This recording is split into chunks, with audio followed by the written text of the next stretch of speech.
Agora em Goiânia são 18h04.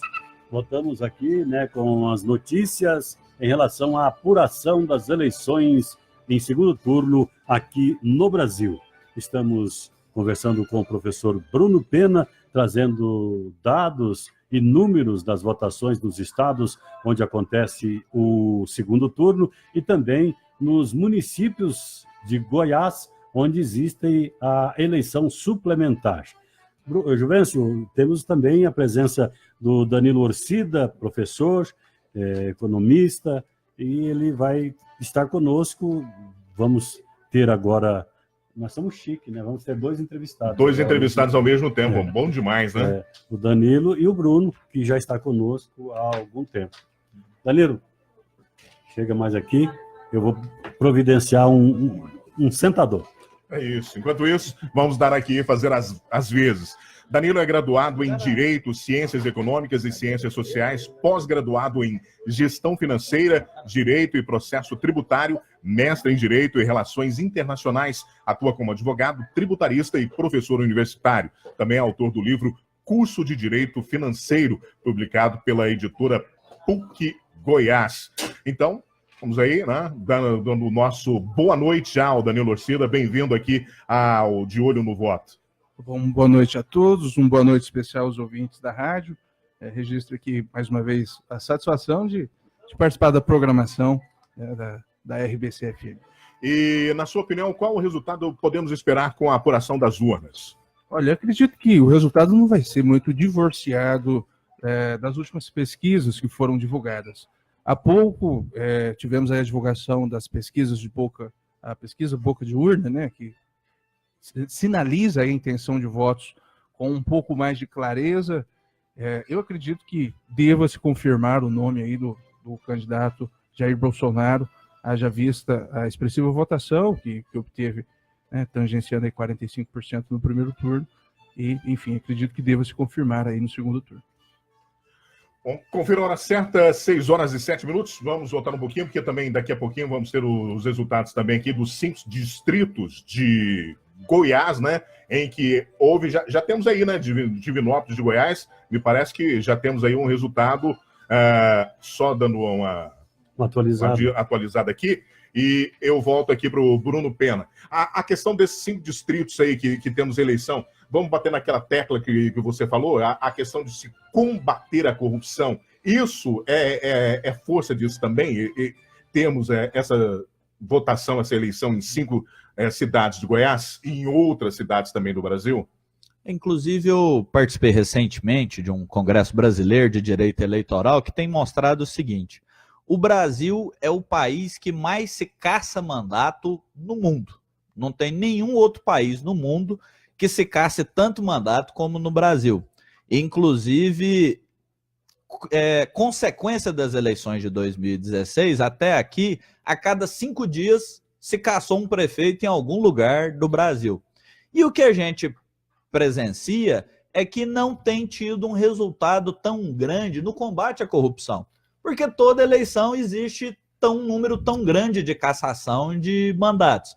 Claro que para os advogados que atuam na área eleitoral isso é bom, a gente vive disso. Mas assim, para a democracia, eu não sei até onde é tão importante uma atuação tão presente do Estado no resultado das eleições.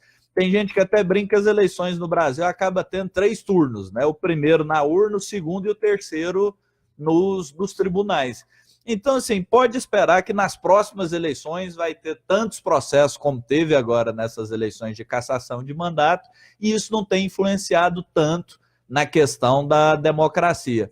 O que eu acho que a gente tem que apostar é na vontade final do eleitor. O Brasil é um país que não tem tanto tempo de democracia. A gente está inteirando agora um dos maiores períodos democráticos da história do Brasil. E eu acho que o que tem que determinar as eleições é o eleitor, e o eleitor só aprende a votar votando. Confira a hora certa, 6h09, Écio. Vamos votar ao TRE com Libório Santos. Libório. Exatamente. Voltamos a falar aqui do TRE, porque já temos aqui computação de votos. Mas ainda para presidente, não. Para presidente, somente a partir das 19 horas, portanto não vai demorar muito tempo, não. mas nós temos aqui já para os municípios goianos. Nós temos para presidente do estado de Goiás, a apuração até agora, em nível do Brasil, 45,95% dos votos já apurados. E para o estado de Goiás, vamos aguardar, vai surgir o telão. Nós já temos Goiás, com um pouco mais de uma hora de apuração, 61,36% dos votos já foram apurados até agora. Bom, falando das eleições suplementares, nós temos 5 municípios goianos, ainda não está havendo totalização de votos em Divinópolis, em Turvelândia e Serranópolis. Mas nós já temos aqui, olha, por exemplo, Divinópolis de Goiás, na 73,33% dos votos já apurado. O município tem um eleitorado de 4.464 eleitores. Concorrendo 2 candidatos, Dr. Charley Tolentino, ele tem 1.550 votos, 57,39%. Miltim tem 1.151 votos, 42,61%. Lá em Divinópolis, a abstenção está na ordem de 14,54%. Votos brancos, 0,56%. Votos nulos, 5,30%. Nós temos também eleições em Planaltina de Goiás, na região do entorno do Distrito Federal. De lá, 5 candidatos estão concorrendo à prefeitura. De um total de 54.157 eleitores no município, já apuração de 19,88% dos votos, apresentando os seguintes resultados.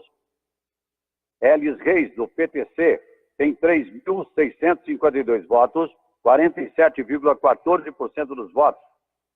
Pastor André, do PRB, 3.022 votos, 39,01%. Nós temos Vilmar Popular, ele é do PPS, 904 votos, apenas 11,67%. João de Abides, do MDB, 156 votos, 1,96%. Hélio, do Partido Rede, 17 votos apenas, com 0,22%. Portanto, aí, os primeiros resultados de Planaltina e também de Divinópolis. Lembrando que os outros municípios ainda não está chegando a totalização aqui na central do TRE, mas segundo informações, isso é normal e pode acontecer, inclusive, de chegar aí já a totalização dos votos e não apenas aí esse processo de apuração.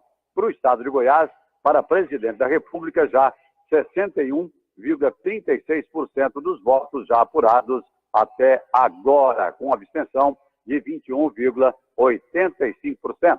Brasil Central, de olho no voto. Agora em Goiânia são 18 horas e 12 minutos.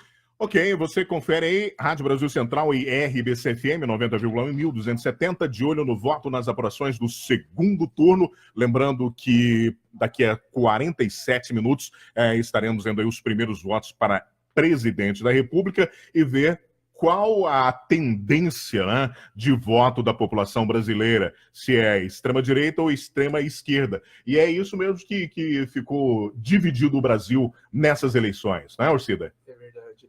Há pouco, houve divulgação de uma pesquisa da Datafolha, que inclusive era objeto de alguns comentários de cientistas políticos, demonstrando a motivação do voto. Nessa pesquisa, quesitaram os eleitores, de uma forma espontânea, sobre a motivação do voto. E o interessante é que a questão das propostas foi menos do que 17% das respostas, em ambos os lados. De um lado, a questão da segurança pública acabou aparecendo como uma resposta espontânea de alguns dos entrevistados, mas interessante que mais quase 40%, se não me engano, dos respondentes das pesquisas, Bruno, sinalizavam a intenção de voto como um voto de rejeição ao candidato adversário, ao outro candidato. Exatamente. Então, essa campanha ela acaba ganhando uma característica muito incomum, né? Um ponto muito interessante, que esta dualidade que se construiu, esta relação, esta bipolarização, né, entre direita e esquerda, entre ele sim, ele não, e enfim, tivemos aí toda essa construção do discurso, e interessante que este foi um ponto aí que acabou o voto pautado em relação à rejeição do outro candidato, como sendo uma direção para a decisão do eleitor. Bom, e isso também é um peso muito grande, né? O que vai fazer uma pessoa que leva, né, a expectativa de ser totalmente contrário àquilo que ele acreditou que seria e hoje, na sua grande maioria, se decepcionou e está querendo uma coisa totalmente antagônica? Eu acredito que há um sentimento talvez de quebra de um ciclo de continuidade. Imagino que esse sentimento também, ele esteja presente aí no comportamento do eleitor. Se observarmos o primeiro turno, as eleições em relação aos outros cargos, em especial ao legislativo, nós percebemos que houve um sentimento de renovação que acabou resultando aí na não eleição de inúmeros políticos tradicionais, né? Inúmeros nomes, que são nomes conhecidos aí do grande público, conhecidos dentro da vida política, que tiveram um grande legado, grande trabalho, né? Não vamos ignorar o trabalho de muitos destes não eleitos que acabaram deixando aí um marco na história, um marco uma trajetória política que não pode ser esquecido. Mas há esse sentimento, sim, de renovação, que também acredito que pode ser um ponto a ser analisado quando observamos aí o comportamento do eleitor dentro desse cenário eleitoral. E a gente vê que nessa eleição, pelo menos no primeiro turno e agora nesse segundo turno, o grande perdedor foi o PSDB, né? Que, infelizmente, dos grandes centros aí, parece que vai levar o Rio Grande do Sul, com 52%, e o Dória, que é do PSDB, mas o PSDB parece que estava apoiando o segundo colocado, o Márcio França.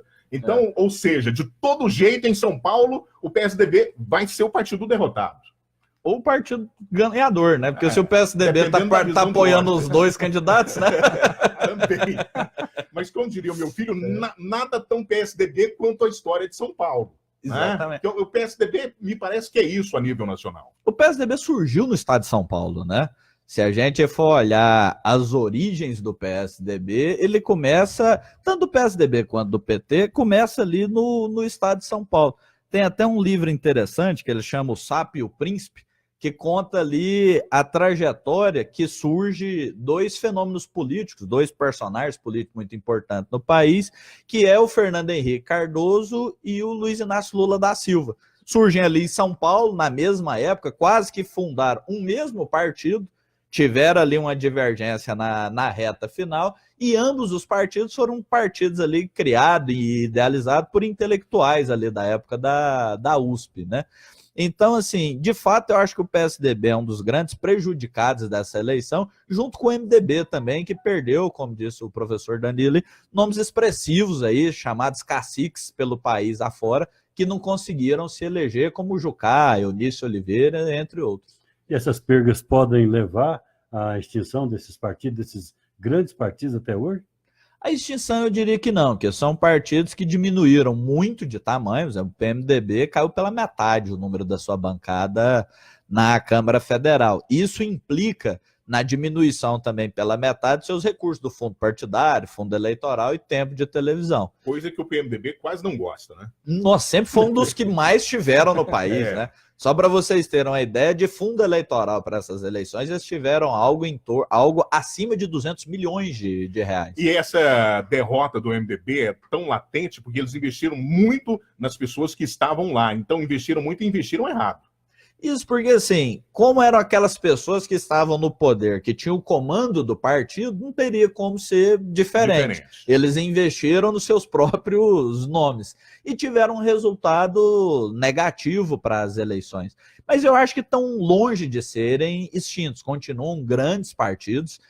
Nessas eleições, 14 partidos não atingiram a cláusula de barreira. Inclusive tem se discutido a possibilidade de fusões, incorporações, mas o PMDB e o PSDB ainda está longe disso. Na época do bipartidarismo, né, PSDB e PDS, MDB, o MDB se vangloriava de ser o maior partido do Ocidente, coisa que nunca mais vai conseguir pelo jeito.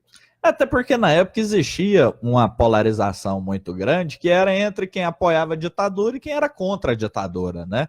Então, assim, quem era contra a ditadura era uma maioria muito grande. Não é à toa que o regime militar se esforçou tanto em não deixar ter uma eleição direta até 89, né? Então, assim, quando vê as eleições já de 82, Zé, pô, tem relatos históricos nas eleições de 82 para a Câmara Municipal aqui de Goiânia, o PMDB elegeu 90% da Câmara. A Arena conseguiu fazer um único vereador, né? Torcida, esse grande número de partidos leva a essa diminuição da representatividade? Com certeza. Eu acredito que a questão da ideologia partidária acaba ficando em segundo plano. Agora, falando de MDB, eu acredito que há um destaque, há um desgaste natural pelo fato do MDB, aí o próprio termo, a própria expressão MDB é uma tentativa de renovação, né? Já que tirou-se o P. Nessa primeira tentativa de uma renovação, eu vejo que o MDB assumiu a condição de protagonista após o processo do impeachment, por óbvio que assumindo aí a condução do país. O PMDB, à época, também tinha a condução da presidência da Câmara dos Deputados, na figura do Eduardo Cunha, que depois, com a sua prisão e, em sequência, assumindo o protagonismo com o Executivo Nacional, eu vejo que acabou também gerando um certo desgaste, com sucessivos desgastes que são naturais, mas também com alguns escândalos que foram alcançando grandes nomes dentro do partido.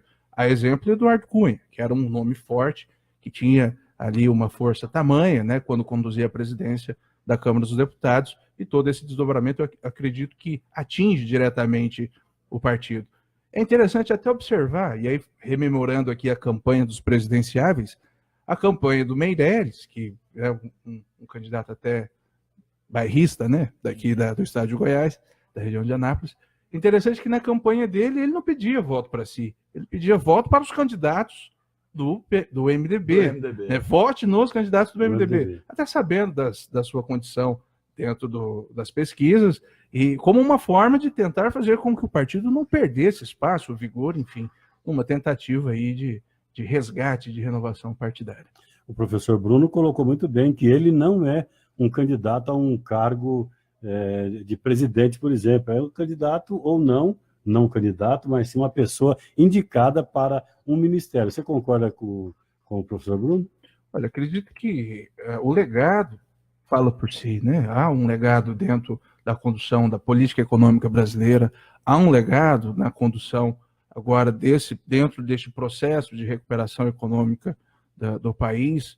Então, eu acredito que há um histórico que o favorece, e nesse aspecto da sua competência, eu acredito que esse legado por si só o legitima sempre a ser um bom nome, né? Porque dá um bom nome, enfim, para a composição de um cargo burocrático.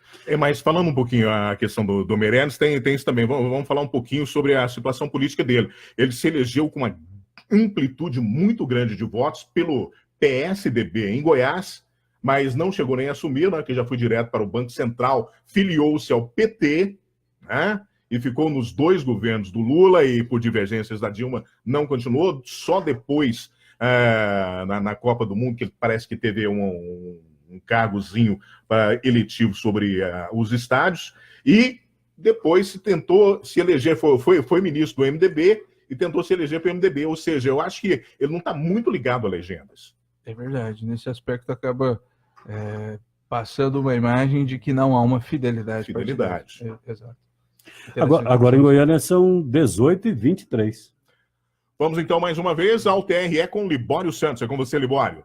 Exatamente, Juvencio. É só para informar o seguinte: a apuração de Divinópolis de Goiás. Para quem não sabe, Divinópolis fica na região nordeste do estado de Goiás, perto de Campos Belos, São Domingos.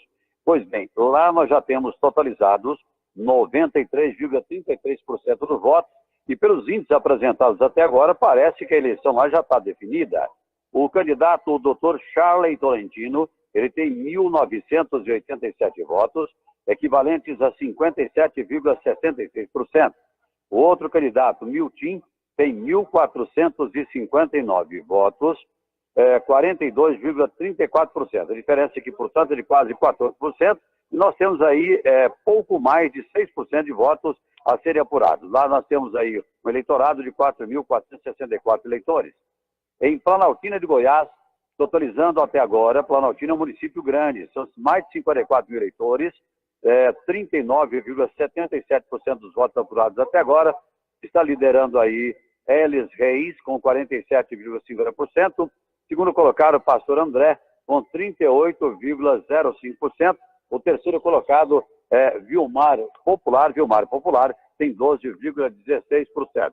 Apenas lembrando que nos outros municípios, em Davinópolis, Turvelândia e Serranópolis ainda não está havendo totalização de votos aqui por parte da Central do TRE. Não confundir, porque nós temos eleições em Davinópolis e temos eleições também em Divinópolis. Brasil Central, bom, mais uma informação, olha, é importante. O Estado de Goiás, apuração para presidente da República, já apurados 80,86% dos votos até agora. Portanto, às 19 horas, possivelmente, é bem provável que o TRE já divulgue os números finais aqui do Estado de Goiás para a presidência da República.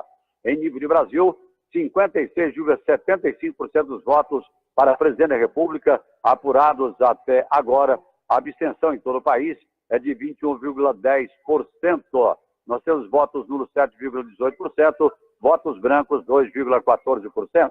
Brasil Central, de olho no voto. Sistema Brasil Central de Rádio, de olho no voto.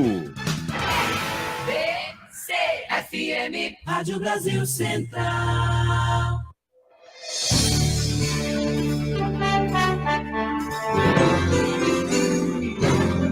Agora são 18h26, 21,10%, professor Bruno e Danilo Orcida, de abstenção. Esse número é grande, surpreende, ou está na média das eleições no Brasil? Qual que foi o percentual? 21,10%.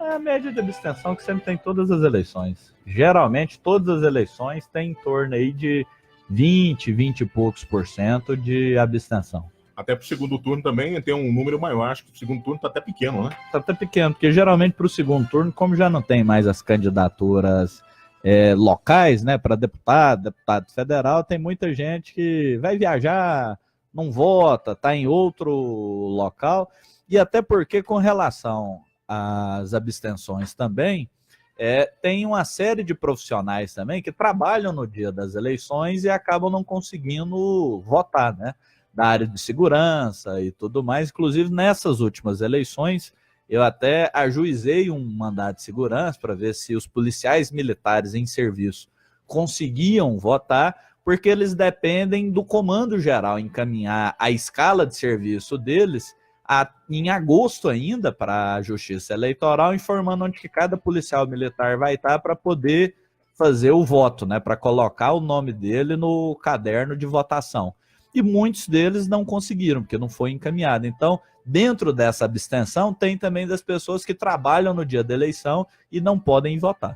No caso desse militar que não votou, ele vai ser punido? Ele tem que buscar os recursos para comprovar que não teve como votar? Aí ele tem que justificar o voto da mesma forma dos demais. Mostrar que estava de serviço fora do local no dia, leva a escala de serviço e justifica o voto. Confirmou na certa, 6 horas e 27 minutos. Nosso muito obrigado ao doutor Bruno Pena por estar conosco aqui nessa 1h30. Foi muito proveitoso e nós sabemos que eu tenho outro serviço. Nosso muito obrigado a você pela participação aqui conosco de Olho no Voto. Eu que agradeço a oportunidade. Para mim é um prazer vir falar numa rádio pública. Reconheço, sou um defensor da importância da rádio pública, da televisão pública, e deixo aí meu fraterno abraço a todos e principalmente ao ouvinte da RBC. Quero só dizer, Juvencio, que Dr. Bruno Pena é advogado de formação, atua no direito público com ênfase no direito eleitoral e direito municipal, especialista em direito público e pós-graduando em gestão pública. Foi membro consultor da coordenação do Sistema Internacional de Defesa dos Direitos Humanos do Conselho Federal da OAB e presidente da Comissão de Direitos e Prerrogativas da OAB de Goiás, professor de Marketing Político do IPOG. Confira a hora certa, 6 horas e 29 minutinhos. Daqui a pouquinho a gente volta.